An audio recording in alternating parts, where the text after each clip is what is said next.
This is the Forward Motion Business Show with Professor Ken and Professor Paul A. Marino, broadcasting from Uni Latina International College. Hit new heights. Start with Forward Motion. Hey, good morning. This is Professor Ken. And I'm Professor Paul Marino. And this is the Forward Motion Business Show, the home edition. As you know, we're all working through the coronavirus, and a lot of us are stay at home. But we wanted to bring you some innovation and keep the ideas flowing to you and try to find the bright spots in some of this complicated time that we're living. And what I like to do is sort of set it up. We talked the last couple of weeks about what we can do as business owners, as business leaders, to try to get through this crisis. A lot of us are basically paused. There's not a lot of things we can do. There are some businesses that are flourishing still. There are some businesses that, of course, are at 10, 20% of where they can be, and some have just completely stopped. So we're trying to find those bright spots, and we're trying to talk through those opportunities and develop ways that we could be a little more proactive in creating opportunities for us. So, Paul, why don't you share with us what our topic is today, and talk about our guest Milo here from your neighborhood area. Well, Milo opened up a unique facility, in my opinion, in our neighborhood. It's a concept that I think is just perfect for the environment we live in. Basically, what he did, and I'll try not to steal his thunder, I'll let him explain it, is basically he converted a farm store from a store concept to a gourmet restaurant concept. And I'll let him talk about that. So that's the first thing I'd like to cover with him. And the second thing I'd like to cover with him, he was so creative, him and his wife, that they didn't miss a beat when this whole pandemic started. I mean, they just converted to a much more aggressive, if you will, or pronounced online presence. And it's just a wonderful concept, in my opinion, and I think it's very creative. So Milo, tell us a little bit, how did you make the leap from the traditional restaurant into the drive-through concept? Well, Paul, Ken, thank you for inviting me to the show. It's quite an honor, to be honest with you, because there's not a lot of people and a lot of entrepreneurs that are doing such thing to try to just get the creative mind flowing for others. Right. It just takes a spark to make something happen. And I think you guys are doing a great job at what you do, because there's a lot of people that have good ideas, but sometimes they just need a little push to execute them, and I think shows like these kind of just makes that happen. So thank you for inviting me. So NQC, yeah, it was an old farm store, retail store, sold Pampers, milk, and all those type of goods. And in my endeavors through life, I was raised in the restaurant business. However, I have done brokerage for restaurants, build and sell restaurants for other operators and such. And the gentleman who owned the farm store called me to sell the operation. Now, because of a non-compete that I had in the last sale of one of our proprietary restaurants, I couldn't open a sit-down establishment. Right. But I did have a concept that was based around a cook-to-order gourmet drive-through, where it was just a pick up and go. Pick up and go, and you don't have to be making, you don't have to be spending time sitting down at a table or for a waitress or whatever the case is. And it was going to be an app-based restaurant where you order everything on the app and you make it the way you want it. It's pretty much no onion plus chicken plus black beans plus blah blah whatever Right. it is. Right. And that's where NQC was born, out of the convenience of being in your car, programming your lunch, extending your arm, picking up and go. Simple as that. And lo and behold, God's plans are better in mine than ours, I think, in general. Right. And he was able to, put in our path a restaurant which works perfectly in today's lifestyle, I guess. the lifestyle that we've just adopted the last month and a half. So I don't want to say thriving, because it makes me feel bad to an extent. Right. You know, this is something that I'm not doing on my account. You know, we're here for a purpose, and this purpose is to bring normality, I believe, you know, bring normality to the community. You know, everybody's stuck at home. They're not doing what they used to. And dude, it's such a blessing, you know, and sometimes the word blessing is used for the wrong purposes. You know, sometimes it's just blessing, blessing, blessing. But this is really a blessing, man, that we're able to continue to stay open. Thank God we haven't had to let go of any employees. We're still full-time operating from 6 to 4:30. And man, we've had so many praises from our local customers, right, about just, it's so cool that you guys are still open, because I just miss my café con leche. I miss my sandwich. That's the only normal thing I could do when I get out of the house, just for 10 minutes. And dude, just to listen to our customer base and our patrons talking like that it's fulfilling. You know, it's like, okay, so this is the purpose that we have. We're here to maintain sanity to an extent in the community.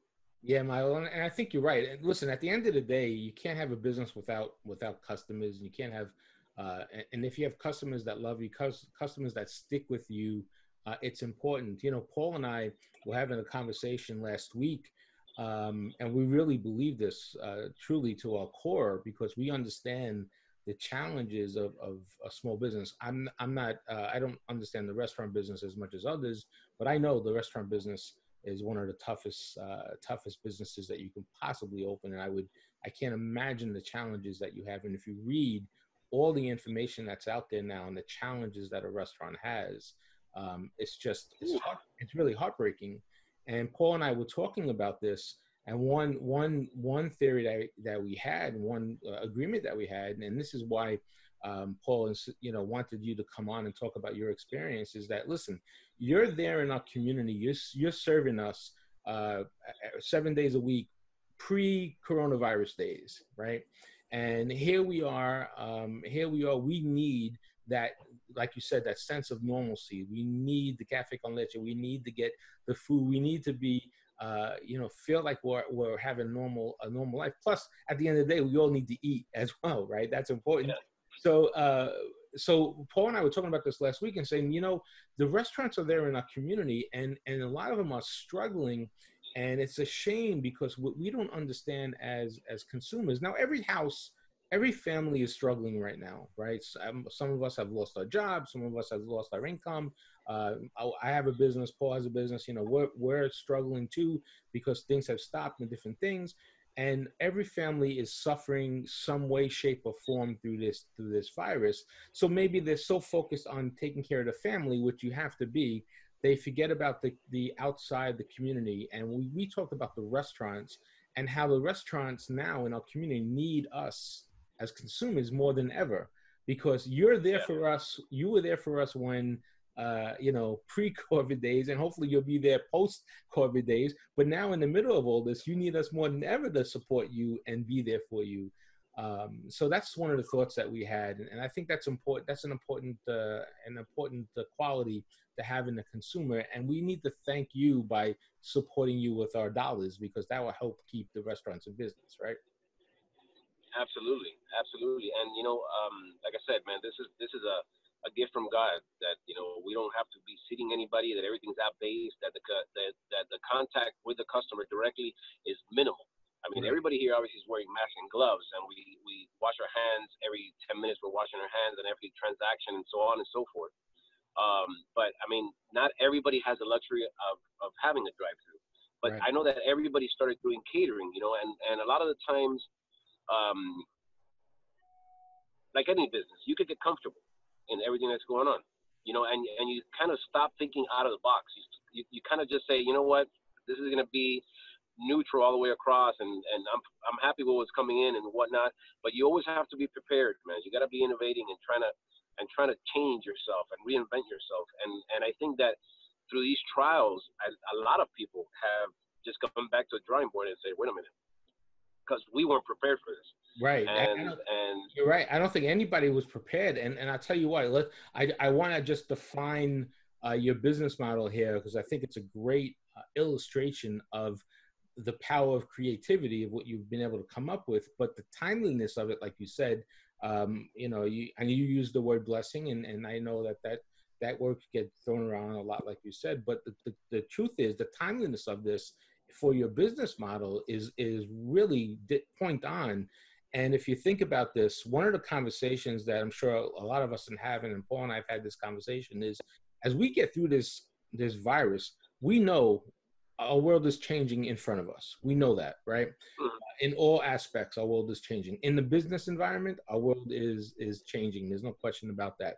Again, I'm not a restaurant tour. I don't know a lot about the industry, but the restaurant business must change also. And I think I want to talk about that in terms of what you're doing, because I want to just define a farm. So you took a farm store building and converted it into a pickup. I just want to give someone the context of what that is.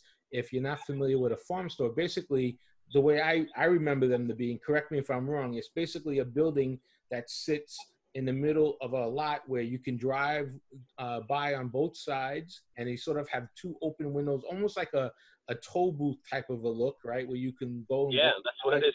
Yeah, right. And you can serve concrete walls, solid bunker concrete walls. That's it. Okay, I like that expression. So just for our audience sake, if they might not be familiar with what a farm store is, so to see that and to be able to take that opportunity and create that. So I think, and I like your opinion on this, I think the restaurant model, because we know that we're coming out of this, we're going to be changed. That's a fact. Our business life is going to change, family life. So the question that I have for you, and Paul and I were thinking about this last week, we talked about this on last week's show, the restaurant model I think it has to change too, because how many of us are going to go back to a 100-seat restaurant and sit down 2 feet away from each other? And how long is it going to take for us? And is the new model, what you're doing, does that make more sense? Because more of us are eating at home anyway, and maybe the restaurant as we know it yesterday, pre-corona, is a luxury more than an everyday type of thing. You know, what are your thoughts on that? You know, before you jump into that, Milo, not only is his concept, what attracted me to his concept was not only that it's not a traditional restaurant, but Milo, why don't you go into what exactly NQC means? I mean, when I mention it in class to my students about your restaurant and what the letters actually signify, it's more a lifestyle change. It's more, you know, people have far less time now than they ever had before, even pre-virus. So here's a model that allows me to drive through and pick up not only lunch or breakfast or a snack, or it allows me to pre-order my dinner. Yeah. So go ahead. Sorry. Go ahead. No, why don't you talk a little bit about that? NQC, you know, the mentality behind it, aside from being a cook-to-order gourmet restaurant, pick up and go, is the fact that we do live in a society where everything's so rushed, and people want now, and they want now, and they want quick, and they want now, and they want quick, and they want now. And if we offered a gourmet meal, which is not just a regular McDonald's or Burger King sandwich, a meal, whether it's chicken, salmon, shrimp, whatever it is, cooked to order, pick up and go, it makes it simple for you to eat in a healthier way, if you will, because it's cooked to order. It's not something that's laying out there just, you know, pre-cooked or whatever the case is. And the thought of that, you know, led me to the initials of NQC, which is, in English, it stands for I don't want to cook. In Spanish is No Quiero Cocinar. Right. Yeah, but it also breaks into Not Quite Cuban, which, based on everything that's going around, you know, our meals are not exactly Cuban. Everybody considers us a Cuban restaurant, but I mean, I do French, Hungarian, Japanese, Thai. I do all kind of food. So the interpretation of somebody that has toast and café con leche is, oh, that's a Cuban restaurant. Right. It's not.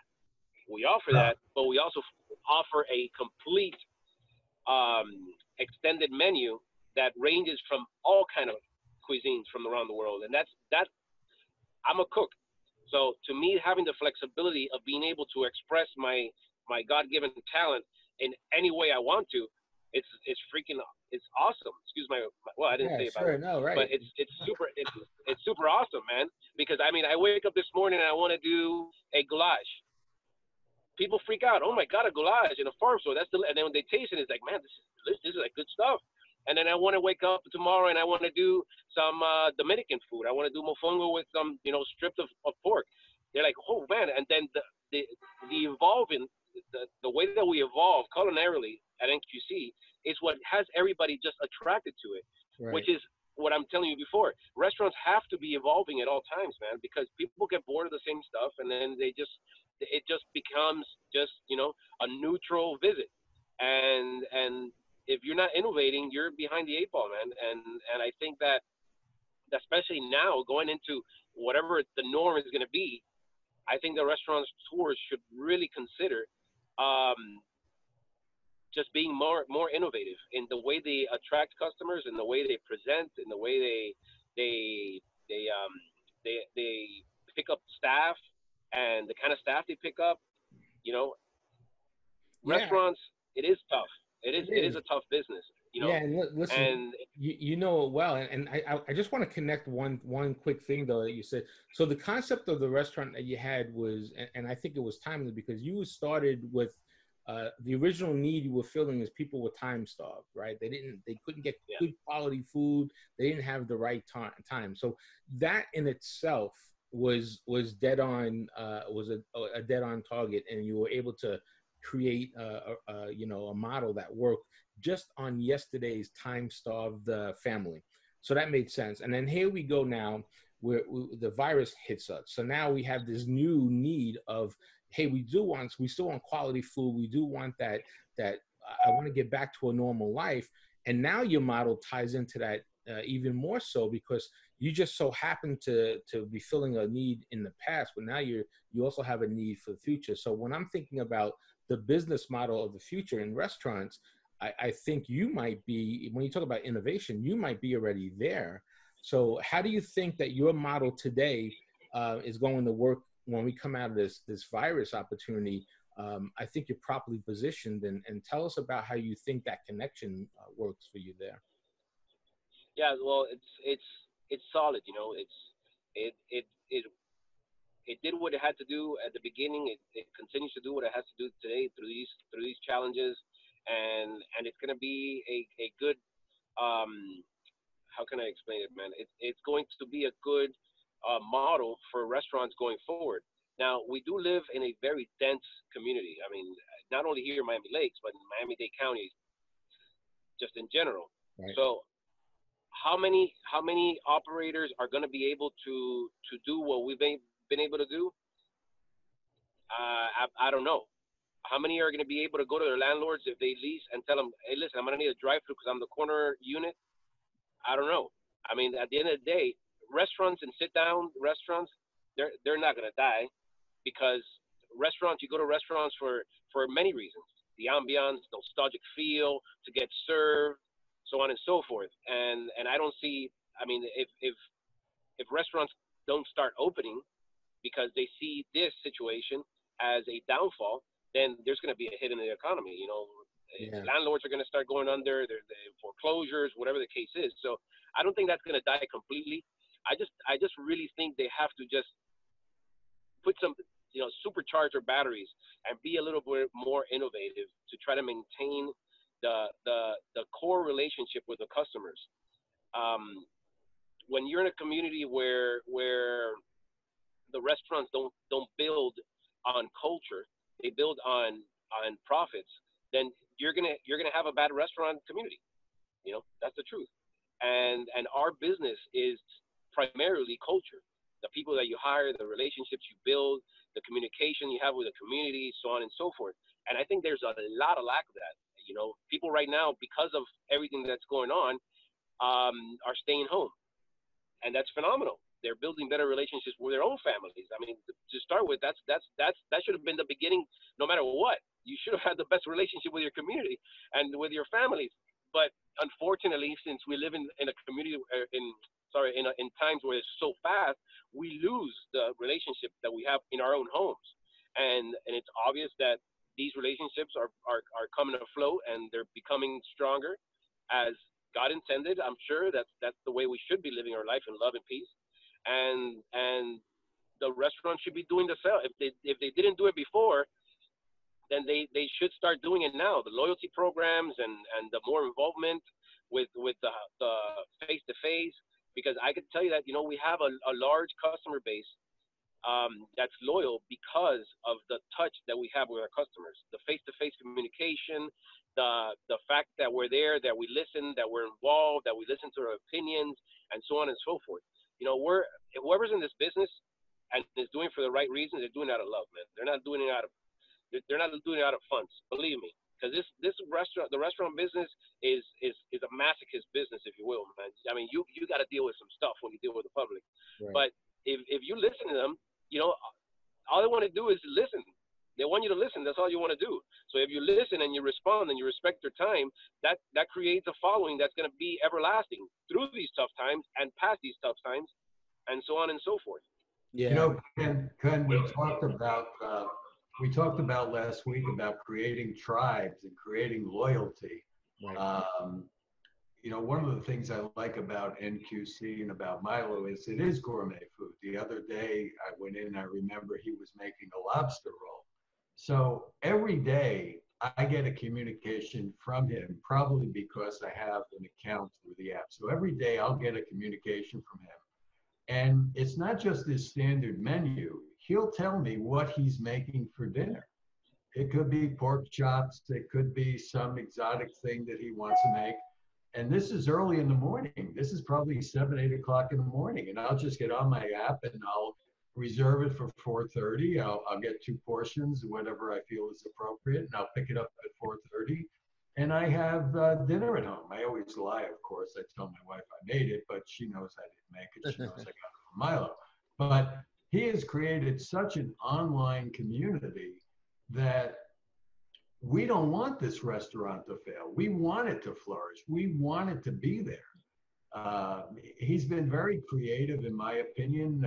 Recently, I would say within the last year, you brought in a whole line of craft beers. So now I could get a growler with my dinner, on some IPA or stout or something that I'm interested in. So it is not the restaurant experience that he's talking about, the sit down and the social experience. To me, it's more of a need. This is a need that I have to have for my family, where I could run and go and have a gourmet dinner for a very reasonable price. Your prices are very reasonable. And I could pick it up at 4:30 and I'm done. Yeah, and I think that's the key, Milo. If you could tell us, give us a little bit of inside the look of your business without sharing all your trade secrets and secret sauces and stuff like that. But give us an idea of what the customer journey looks like. Paul mentioned that you send out a communication, you're in touch. We call it the tribe here, right? That's the new term. If you have a tribe of people following you around, you have your market of consumers. So give us a sense of what the customer journey looks like. And how do you see it as a marketer, as a business owner? What do you want that customer to do from the morning to the night? And how do I get into the ecosystem that you created? Cool. Paul, thank you very much. I'll take the encouragement, but I'll pass on the glory and all the beautiful things you said about me. Thank you. It's not on my own account, believe me, man. I was given a talent, and I just use it to benefit you and to serve you and our community and everybody else. So, man, it's as simple as downloading our app. The first time consumer comes in here and we have a partial menu on the wall, and it's usually going to take them 10 to 12 minutes to get their food because we make it to order. But by the second visit, this consumer is online. They have downloaded our app. They make an account. We match for every $1 they spend. We match a point. Every 100 points is $10 off. And like Paul said, what are we having today? I've made sea bass in here. I've made osobuco in here. And obviously the costs are different because it's not a sit-down restaurant. So if you could have an osobuco for $22, and you're talking about a 13, 14-ounce piece of meat, right, where it costs $35, $40 in a sit-down restaurant, I mean, we're eliminating a lot of the overhead because of the nature of the concept. So if I could offer that to you, plus I'm going to give you points, and you can use those points for the craft beer growlers. You could use it for everything. you're going to come in here at 3 o'clock, right when you clock out of work, or at 4:30, like Paul said, you're going to pick up and you're going to go. You could order that osobuco the moment it is put on our app at 9 in the morning. So once that item is put in, it's already reserved for you. I'll take the osobuco for an example. But if you want to do any of our shrimp bowls or salmon bowls or whatever the case is, we'll start cooking it 10 minutes before you get here. So when you do arrive, it's made fresh. So that salmon hasn't been sitting around since the moment you order at 7 in the morning, because you program it to pick up at 4:30. So, I mean, it can't get easier than that, man. And fresh food done like that, you're not going to find in any other drive-thru. Yeah, you know? I like. So give us a sense, like how often do you communicate with your customers? So you mentioned the second visit, which is important, right? Because now you're building that community, you're building that tribe, which is great. So after I order the first time, now you start communicating to me. So what's that communication look like? Paul mentioned he gets a communication every day. You're sending out something to him every day. Yeah. So we're open Monday to Friday from 6 a.m. to 4:30, and on Saturdays from 7 to 2. We're closed Sundays. We've always had, since all the restaurants that my wife and I have owned. Right. So you log in, and once you register to start receiving points, you get a notification. On Wednesdays, we send 2 notifications with doubles. Doubles are double points. Like, for example, this morning, anything that had to do with bagels, any bagel sandwiches, the dozen bagels, you get double points. So that means that, I mean, it's free money out there for you. Right. You know, and every other day during the week, we send at 10:30 in the morning a notification telling you what our lunch special is. That lunch special changes literally every day. You know, it could be like from osobuco to if I got fresh salmon that day, tuna. It could be lamb chops. It could be whatever I just feel like cooking. You know, we've done Reubens, we've done roast beef, Phillies, you know, with our own twist. Because I don't like the normal kind of sandwiches, man. I like to complicate life when it comes to cooking, because it just makes it that much funner. So once they register, they start getting their emails, and they see all in the notifications, the points that they have, if they could use them, and so on and so forth, what the specials are any beer specials that we got new, any new beers that we got new, any special drinks that we have. Like right now we have a tropical spike, which is high citrus, a lot of vitamin C in it. We could order, whenever we do fresh ginger shots, we have fresh ginger coming in, we press it in the morning with the apple. So, I mean, it pretty much feeds everything to you, and it's your choice to either go online and order it and separate it, or pass. You could order something else from the menu. It doesn't have to be the special. Right. But yeah, we stay communicated through Instagram with the pictures, and then through our app with all the notifications of things that are going on at the store. Yeah, that's an example of not only the model, but you're using the technologies, you know, to stay connected. Give us a sense of, so we normally have 2 questions that we ask our innovators that we bring on, and we like to call them disruptors as well, because we think that your model is a disruptive type model. It sort of changes the complexion of going to business as a restaurateur. So how do you look for new customers? I mean, what do you do? You mentioned Instagram, but how are people finding out about your business? Man, Ken, we have not spent $1 in marketing. You know, everything is word of mouth. You know, our customers tell their customers. We'll go to Instagram, we'll post pictures of the new dishes, customers, the loyalty programs, and so on and so forth. Right. But as far as marketing, the best way of marketing, man, is giving good food and service. Sure. That's it. Yeah. You know, it's funny because Paul and I both preach business. I'm a marketing guy myself. I teach growth marketing and digital marketing. And one of the things that I always tell everyone is that you have to be on, you're with it. You have to be on social media, and the best price on social media is that it's free. So how are you not taking advantage of that? And you don't have to spend $1 gazillion on marketing, and it is the product that always stands by, which is important. You got to have good product, good service, and you'll get the customer base. So that makes sense. So his and not only that, you know, you do have to have good product and good service, but like you know we talked about earlier, you need to have a relationship with your customer, man, because we're humans that make food, you know, and we make mistakes. Everybody makes mistakes. And maybe, you know, something went out with onions and they didn't want onions, you know, and somebody calls and complains. And we have to interpret that as, you know, an opportunity to save that customer, you know. But if you don't have that relationship, they're just not going to come again because they didn't want it with onions. And you know what, screw off. I'm not coming again because that's not the way I wanted it. So once you offer an open door policy to feedback with your customer, that grows your business automatically. I mean, you're speaking to the customer, they're expressing themselves, and you're open to their, and you're growing your market, you know, because you could just not listen to them, but that will close your doors automatically. Yeah, and I'm so glad you said that, because that's right. You got to have that feedback.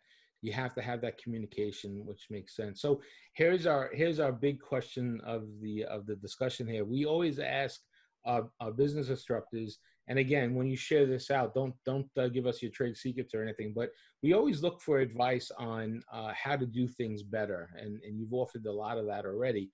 But what do you think, if you thought about it, what was your $10,000 mistake, the mistake that cost you a pretty penny, and you learned from it? So what was it, and what did you learn from it, and what can you help others understand about not to do that same type of mistake? Yeah, well, 10,000 is very conservative. So, but we'll base it on 10,000. We get that a lot. We get that a lot. We try to minimize it to 10,000, so it's a little less painful. Yeah, good. Then let's leave it. Yeah, so it doesn't hurt. It doesn't bring back any memories. But man, due diligence. You know, it comes back to due diligence. You know what? I find that a lot of entrepreneurs make young and older veterans, you know, they take on a sense of knowing everything, and they jump into things without really doing the right due diligence, man. And you know what? There's an enemy to the entrepreneur. There's an enemy, but it's also a favor or a blessing, however you want to call it, and that's passion. You know, passion can make you lose a lot of money, but passion could also give you endurance. You know, so a lot of restaurateurs, or I'm gonna give you my example, they have a great idea for a restaurant, and passion drives them to spending a lot of money without even knowing about the business. And unfortunately, specifically in the restaurant business, the first $1,000 or $2,000 you have to spend is in a good architect, in a good engineer, in a good runner, to go and find out if that space is available to become a restaurant. Because landlords and once again, landlords are there to rent the space. Right. You know, and I've been fortunate to rent through a company that's solid, and they'll tell you how it is. But I've heard very bad horror stories of restaurateurs going into a space that was not an existing restaurant, and after spending $200,000-300,000 in a restaurant, when they went to get their operating licenses, they told them, "Wait a minute, you know, you can't sit people down here. This is a retail store," and they have to go all the way from the beginning and pay impact fees and start doing all this kind of mess, where it could have been just avoided with $2,500 or so in saying, "Can I even open a restaurant here?" Or it was this restaurant that just closed. Was it a restaurant?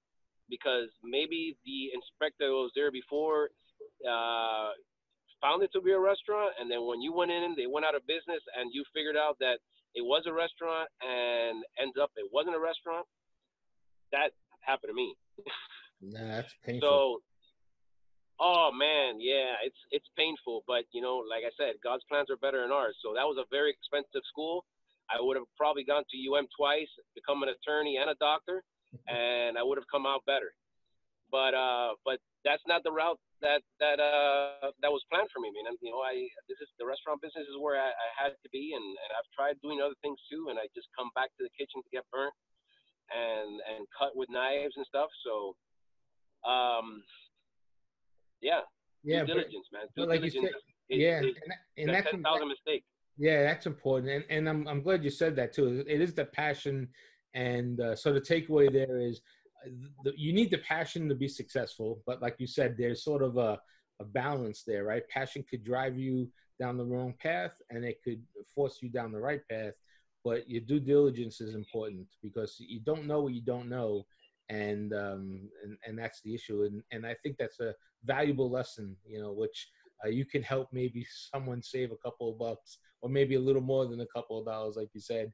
Yeah, due diligence, man. Due diligence, over and over, due diligence.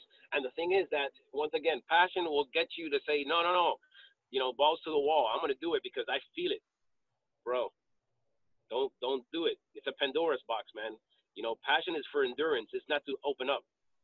Passion gives you endurance to go through the hard times, struggle through challenges and ups and downs. But that's what it's there for. You have to be very smart. You have to do your due diligence, because that's the deal breaker right there. If you don't do due diligence, man, and as humans, we don't want to hear no. Oh, we can't do it. No, we are going to do it. No, you can do it. And it's good to have a positive mentality. But sometimes it's better to just say, you know what? Financially, it doesn't make any sense. It'll save you a lot of money, man. Due diligence. That's you. If I recommend something, man, spend that first $2,000 in due diligence before even signing a lease, before hiring an architect, don't work from the back to the front. Work from the beginning to the end. Yeah. Due diligence, man. That'll get you out of business. That'll knock you out. Yeah, I agree with you there. That's a valuable takeaway from this. So, as we come towards the to the end of our show here, our discussion, what would you like to share with your customers? Give us a sense of a little bit about the business, and what would you like to share with your future and current customers right now, and tell us a little bit about the business to get us all hype, and more importantly, what are you making today for dinner? Well, today we have, like I said, we have double points. So we have the roasted turkey melt Reuben on special, or as a dish of the day, and we also have a cream of corn chunks over the top. And my mom makes an amazing guava bread pudding, which is on the dessert list. So that's what's on our app today.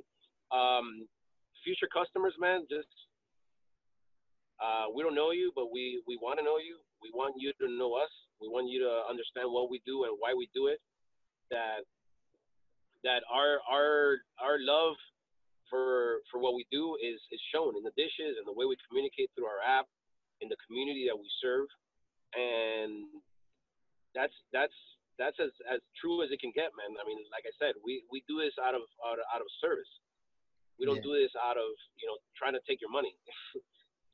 If you're ever unhappy with something, we're here to listen to you. I have no problem in making things right. We're humans, man. We're gonna make mistakes, and like I said, present and future customers. We're just like you, and we're on the same boat. We have the same issues that you have, and we're here to serve you. That's it. As simple as that. We're here to serve you.